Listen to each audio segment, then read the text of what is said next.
Hello, my name is Jason Lahada, and welcome to your FAL Consulting Minute, your number one source for educational crypto content in under around 10 minutes. Today is Monday, August 22nd, 2022, and on today's show, we're going to be going over the top 10 cryptos for the day, as well as Australia is setting a new standard in crypto regulation, and master account guidelines create opportunity for crypto access to Fed banks. All that and more on today's episode of the FAL Crypto Minute. But before we get into anything else, let's go over these top 10 cryptos for the day. At number 1, we have Bitcoin at $21,082, down 2.26%. At number 2, we have Ethereum at $1,568, down 3.62%. At number 3, we have Tether. At number 4 is USDC. At number 5 is BNB at $297, down 1.12%. At number 6 is Binance USD. At number 7 is XRP at 33 cents, down 2.27%. At number 8 is Cardano at 45 cents, down 3.19%. At number 9 is Solana at $34, down 6.50%. 40%.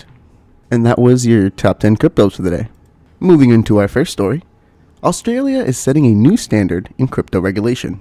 In a statement released today, the Australian Treasury announced a multi-step innovation to establish a new crypto regulatory framework that they claim will be more in-depth and better researched than any already based anywhere else in the world. Pivotal to this new regulatory framework is a form of crypto research called token mapping.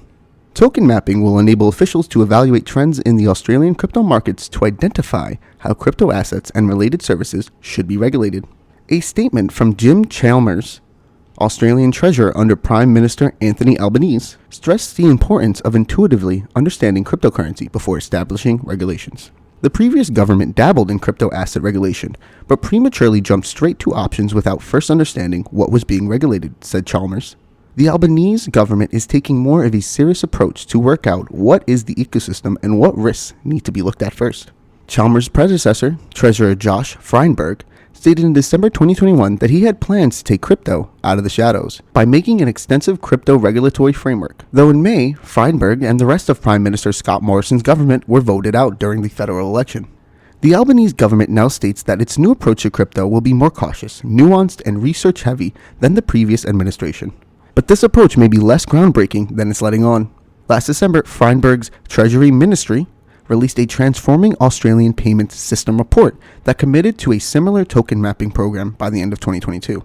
The results from that research and other consultations and reports were meant to inform upcoming crypto laws.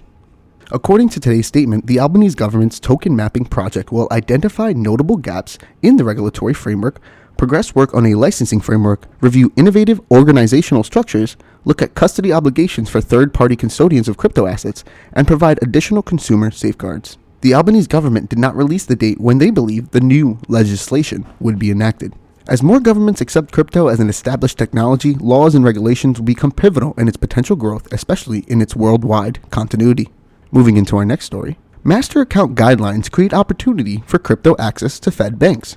Last Monday, the Federal Reserve Board released the final guidelines for institutions offering new types of financial products or with novel charters that are applying for new access to accounts, namely master accounts and payment services offered by Federal Reserve banks.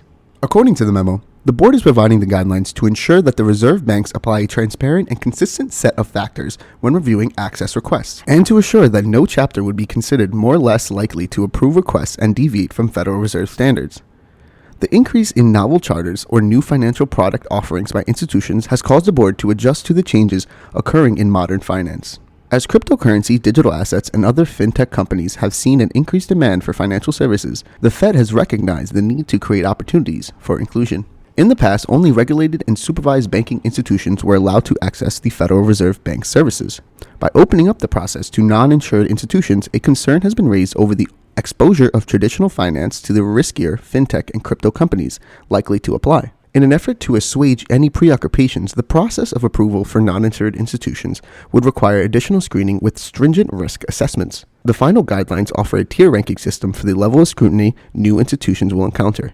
Tier 1, which includes eligible institutions already federally insured, are able to streamline through the approval process. Tier 2 categorizes eligible institutions that are not insured but are under prudential supervision by any other federal banking agency or holding company that is subject to Federal Reserve oversight as an intermediate level of scrutiny. Tier 3 states that the eligible institutions that are not federally insured and not considered in Tier 2 as having the highest level of scrutiny in the application process. On the surface level, this move from the Fed is a small win towards legitimizing cryptocurrencies and the offering of cryptocurrencies and other digital assets through financial institutions. Bearing that in mind, this frontier of finance is still in its infancy. The process of approval will likely be arduous, long, and highly selective. Moreover, the expectation from the Fed for any new institution is to follow all legal codes as they apply unerringly. Legal ambiguity surrounding cryptocurrencies and digital assets will make legal obligations to multiple agencies difficult to mitigate, especially as legislations begins passing through Congress over the next year. All right, and that was your FAL Crypto Minute for the day. Thank you guys for being here. Thank you for tuning in. You can follow me on Twitter over at crypto_Lahara. That's crypto_LAJARA.